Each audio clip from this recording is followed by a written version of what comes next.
Have you ever just looked at our financial system and felt like it's designed to break? I mean, one minute everything is just soaring, right? An unstoppable climb. And the next, it all just comes crashing down around us. You know that feeling? You're watching the charts and everything is just bleeding red. It's that knot in your stomach, that cold fear when you realize the rules you thought you knew, they just don't apply anymore. And just like that, years of your hard work, all that careful planning, everything you sacrifice for the future, it can just evaporate. Sometimes in weeks, sometimes in just a few days. Gone. And then, of course, comes the real human cost. You see it happen to your colleagues, your neighbors, your friends. Entire communities just get hollowed out when that big economic machine seizes up. So you gotta ask why? Why does this keep happening over and over again? Is this cycle of a crazy boom and a devastating bust? Is it just natural, or is it actually a feature of the system, not a bug? A flaw that's hidden in plain sight? One we're never supposed to question? Welcome to Animeconomy. Today we are diving deep, and I mean deep, into one of the most important books you could ever read on this topic, Money, Bank Credit, and Economic Cycles by Jesús Huerta de Soto. We're going to uncover the hidden engine that drives all this chaos. First, we'll look at the one single broken promise that sits at the very heart of our banking system. Then, you'll see how that little lie builds a massive economic illusion. And stick around, because at the end, we're going to reveal why the crash, the bust, is not at all what you think it is. So let's pull back that curtain and see how this machine really works. Okay, so to really get a handle on why we have these crises, we have to go way back to the original idea of a bank. I mean, what even is a deposit? What's the promise being made when you hand over your hard-earned money for so-called safekeeping? So look at this. On the left, that's the original promise. A bank deposit was just a safekeeping contract. You'd pay a banker to guard your money, almost like a high-security storage locker. It was your property, 100% available the second you wanted it back.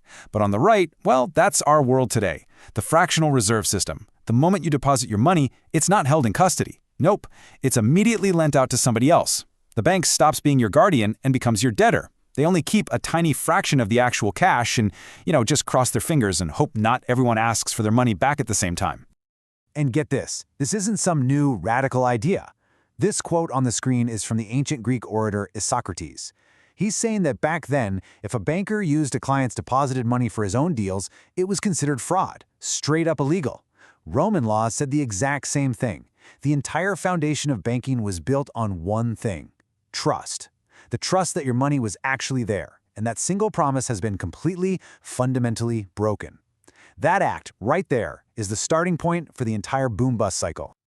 So the big question is, how does this one broken promise create that exhilarating but totally fake economic boom? How does it build this massive illusion that fools pretty much everyone? Well, it happens in 4 steps. Pay close attention here. First, because of fractional reserves, banks literally create new money out of thin air. They're not lending out savings somebody already earned. They're creating brand new claims to money every time they make a loan. That's called credit expansion. Step 2, all this new unbacked money floods the market, and that artificially shoves interest rates down. The price of borrowing becomes super cheap.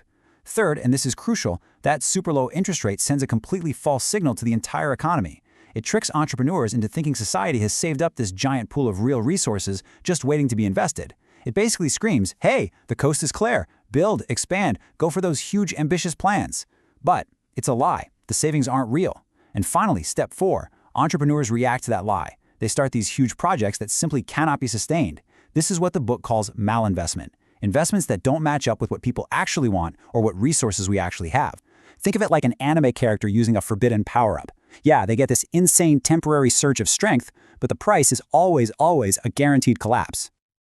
This is the engine. This is what powers the whole artificial boom.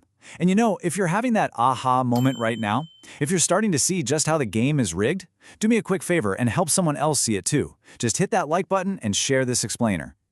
The boom feels amazing, right? Everyone's making money. But that forbidden power-up, it always wears off. The illusion always shatters. And what comes next is what we call a recession. But what this book does is completely reframe your entire understanding of what a recession actually is. So listen, this is probably the most important takeaway.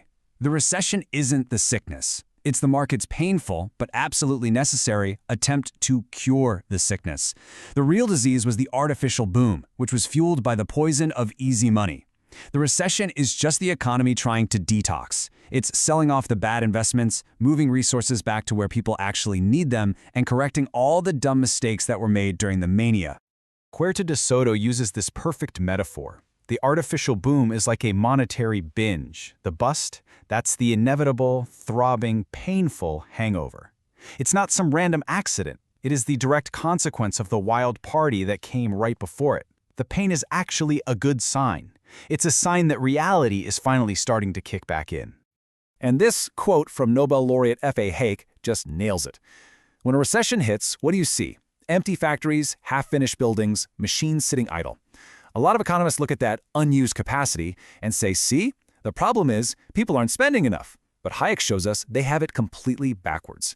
That idle factory is the proof that we wasted our scarce resources on the wrong things during the boom.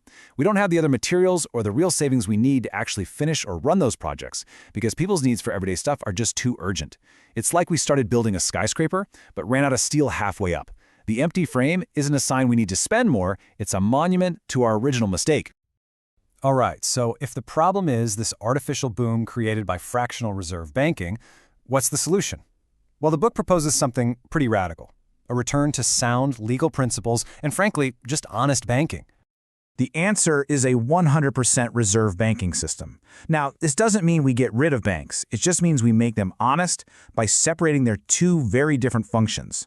You'd have deposit banks, which would go back to being like secure warehouses for your money, keeping 100% reserve. Your money would actually be your property again, always there for you.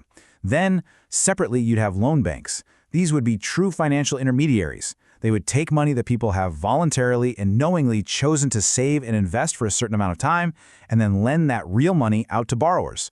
A system like this makes it impossible for banks to just create money out of thin air, and it cuts off the boom-bust cycle at its very source. And what's the result of all this? Well, no more artificial booms built on a foundation of sand. Instead, you get a stable, healthy economy that actually grows based on real savings and real productivity. Growth becomes sustainable, not this manic, depressive cycle of chaos and correction we're all so tired of. Okay, let's just slow down for a second here. Because understanding all this, it isn't just about economics.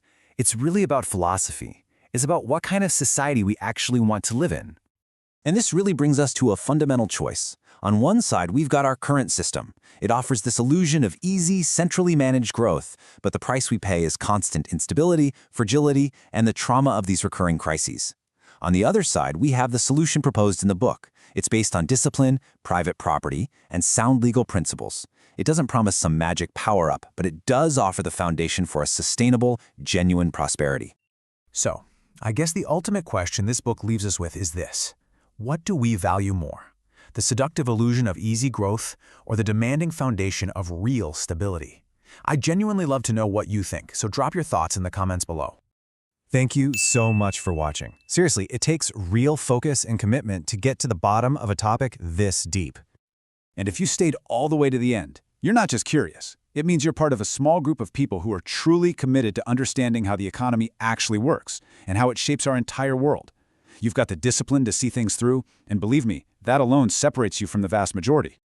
If you want to keep digging deeper like this, make sure you subscribe to Animeconomy. Here we turn complicated economics, politics, and power dynamics into clear, visual stories so you can finally understand how the world really works. The link to buy Money, Bank Credit, and Economic Cycles is down in the description. It is a beast of a book, but it is so rewarding. Goodbye, and I will see you in the next explainer.